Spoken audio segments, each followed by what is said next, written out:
자, 보겠습니다. 충격음 이런 거는 그냥 보시면 되는데 충격음의 정의를 보시면 책은 489쪽이고요. 120dB 이상의 소음이 1초 이상 간격으로 발생하는 걸 충격음이라고 하고 이것도 역시 횟수가 있어요. 140dB 하루에 100회를 초과하면 안 된다 되겠고 이거 표를 잠깐 보시면요. 그 위에 것만 기억하시면 돼.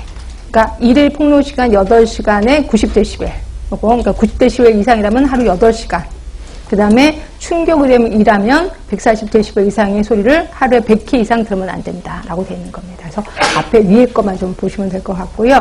자, 이러한 소음이 인체에 미치는 영향 좀 써봤거든요. 제일 큰 게 두 번째로 경악 반응이겠죠. 깜짝 놀라는 반응 일어날 거고요. 그 다음에 제가 아까 그랬어. 듣기 싫은 소리를 소음이라고 표현했거든요. 이러다 보니까 도서관에서 공부하는데 옆에서 속속 소리를 해. 그러면 그거 생각을 하시면 돼. 일단 혈압 상승하죠. 맥박수 증가됩니다. 뭐예요? 지금 싸울 준비가 되어 있는 거죠. 그치? 호흡의 변화인데 호흡수가 증가되지 않을까 씩씩대느라고. 근데 어떤 때는요 내 호흡 소리 때문에 이 상대편 소리가 안 들릴 때가 있어. 이상하게 호기심 때문에. 그러면 내 호흡을 이렇게 줄이는 경우가 있거든요. 그래서 호흡에 줄어들 수도 있고 늘어날 수도 있어. 그래서 이걸 호흡의 변화라고 표현한 거고 근육 긴장도 당연히 증가될 겁니다. 그래서 아실 거고. 자, 이 중에서 이제 소음성 난청. 소음으로 인해서 그러니까 뇌하면 정확하게 뇌 중에서도 달팽이 간 안에 감각신경이 피로해지고 퇴화되는 현상이에요. 아, 피로해지는 게 뭘까? 피로해지는 건 일시적 난청이지. 일시적. 피로해지고 피로가 풀리면 다시 들릴 겁니다. 그래서 이거를 일시적 난청이라고 하는 거고요. 그럼 퇴화되는 거는 영구적 난청이겠구나. 이렇게 보시면 돼요. 그래서 대부분 근로자들은요, 소음이 심한 곳에서 일을 하면, 그날 저녁 때 필요하기 때문에 집에 가면 멍하게 아무것도 안 들린대요. 그러고 나서 잠자고 일어나면 또 들린다라고 하는데, 이건 대부분 일시적 난청입니다. 이런 것들이 오래되면 나중에 영구적까지 가겠다. 이렇게 생각하시면 되고요. 하여튼 이러한 현상을 소음성 난청이라고 하는 거고요. 이번에 보시면 소음성 난청에 걸리기 쉬운 사람들 좀 써봤습니다. 특히 치과의사, 하루 종일 쥐잉하는 소리 들리겠죠. 그래서 그렇겠구나. 자, 세 번째 보시면 초기에 본인이 알아챌 수 없는 것이 특징이다. 본인이 스스로 깨닫게 됐을 때는 이제 이미 낮은 음도 못 듣게 돼서 그다음에 정상적인 대화상일에 지장을 받게 된다. 얘기를 했고 동그라미 5번입니다. 소음의 주파수에 관계없이 4000Hz 근방의 청이 가장 먼저 손상을 입는다. 이걸 C5 딥 현상이라고 표현했고요. 그러면 이렇게 소음성 난청의 특징 6번입니다. 공기전도와 골전도가 같아진다는 거죠. 린넨 테스트. 이걸 양성이라고 하는데 원래는 정상이 뭐예요? 공기전도가 길어요? 골전도가 길어요? 공기전도가 길잖아요. 그래서 내가 듣는 소리를 공기로도 듣고 골로도 들으는데 이거 린넨 테스트 기억하시나요? 이게 띵 쳐갖고 여기다가 머리 딱 얹어 놓는 거. 그래서 이건 이게 골전도고 이 소리가 안 들릴 때 띄어서 여기다 하면 소리가 들리죠. 그래서 공기전도가 더 깁니다. 근데 이 두 개가 똑같아지요. 이걸 양성이라고 하는 거고 이러면 좀 소음성 난청이라는 거죠. 하여튼 요거. 자, 그다음에 대책은 5번 보호구 착용해라. 기막에 기덥게 이런 거 하라라고 되어 있습니다. 자, 넘어가고 자, 진동에서는 전신 진동이 있고 들으시면 국소 진동이 있는데요. 전신 진동은 시험 문제 잘 안 나와서 그냥 슬쩍 넘어가고 국소 진동을 좀 봅시다. 국소 진동은 그거 보시면 돼요. 드릴. 그렇죠. 그래서 겨울철 땅 파는 거 드드드 할 때 일어나는 현상 막 흔들리다 보면요 말초 혈관이 수축이 되죠. 얘가 막 경련을 일으키니까 결국 말초의 혈액순환이 안 되는 거예요. 그래서 손가락 한 마디가 다 이제 감각을 잃어버리게 되는 거죠. 그래서 이거를 화이트 핑거 그 다음에 결국은 죽습니다. 데드 핑거예요. 그래서 손가락 한 마디를 다 자르게 되는 그런 현상이 일어나는데 이걸 우리 뭐라고 해? 레이노드 현상이라고 해요. 그러니까 여러분들은 국소진동 하면 레이노드 현상 딱 머릿속에 떠오르셔야 돼. 그렇죠? 근데 요거는 언제 심하냐면 예방 대책을 보시면 자세가 중요할 겁니다. 내진성을 높일 수 있는 작업 자세. 그러니까 너무 손에 그 진동이 오지 않게끔 좀 어떻게 하라는 거고 작업 시간 단축하라는 거고요.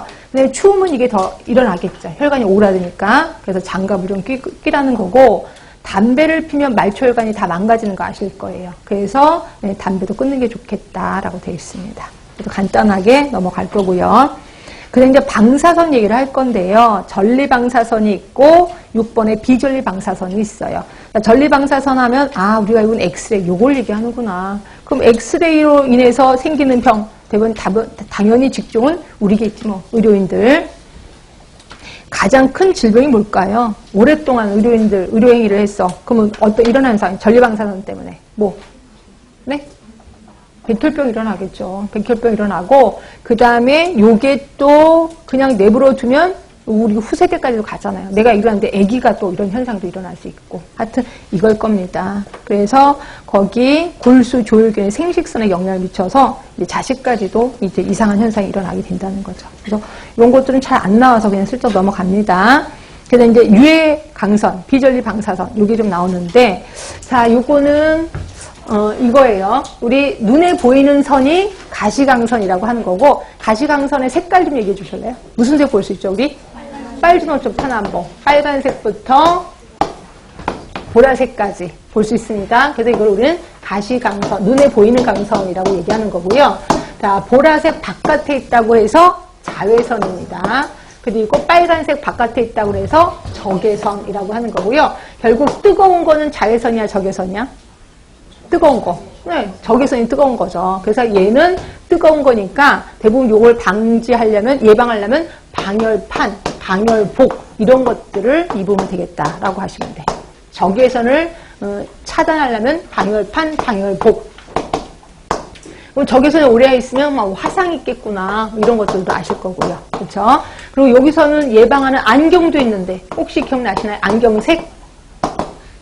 응?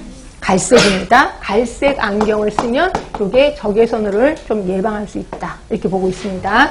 자, 그런데 비해서 자외선은 뜨거운 게 아니에요. 보라색 바깥에 있으니까 이건 파르스름한 빛을 얘기하는 거고요. 이 자외선 때문에 인간에게 해를 끼치는 증상이 있습니다. 두 가지. 뭘까요? 네? 피부암, 또 하나가 백내장 있습니다. 이게 우리 인간한테 해를 끼치는 이 두 가지 증상. 그럼 요거를 예방하려면 어떻게 할까요? 일단 안경 써야 되겠지. 안경색, 무슨 색? 검정색입니다. 결국 안경색이 검정색 아니면 갈색이어야 돼. 뜬금없이 보라색, 이건 전혀 그냥 폼입니다. 폼. 그래서 이 두 개여야지 적외선이나 자외선을 차단할 수 있고요. 그 다음에 혹시 선크림 아시죠? 선블록 크림. 여러분 다 바르고 계시잖아요. 그리고 또 뭐 여름에 반팔 입었을 때 못 껴요. 팔토시. 예, 팔토시 천 이름 포플린 천이에요. 그래서 포플린 천으로 된 옷을 입기도 합니다. 그러면 자외선을 차단한다라고 되어 있습니다. 그래서 이 정도는 좀 알고 계시는 게 좋을 것 같고요. 우리나라 사람들은 피부암에 잘 걸려요? 백내장에 잘 걸려요? 반일 논일하러 갔을 때 선글라스를 끼고 하라고 그랬죠. 근데 외국 사람들은 전부 다 반일하러 갈 때 선글라스 다 껴요. 멋이 아니라 진짜 필수품이거든요. 근데 외국 사람들은 피부암이 잘 걸리는 이유 중에 하나가 제가 그랬잖아요. 몸에 곰팡이가 핀다라고 얘기를 했잖아요. 그래서 그것 때문에 이 사람들은 가려우니까 햇빛이 나면 내 몸을 넣는 거예요. 그래서 피부암이 좀 자주 걸리는 것 중에 하나고 우리 유색인종들은 그런 거 없습니다.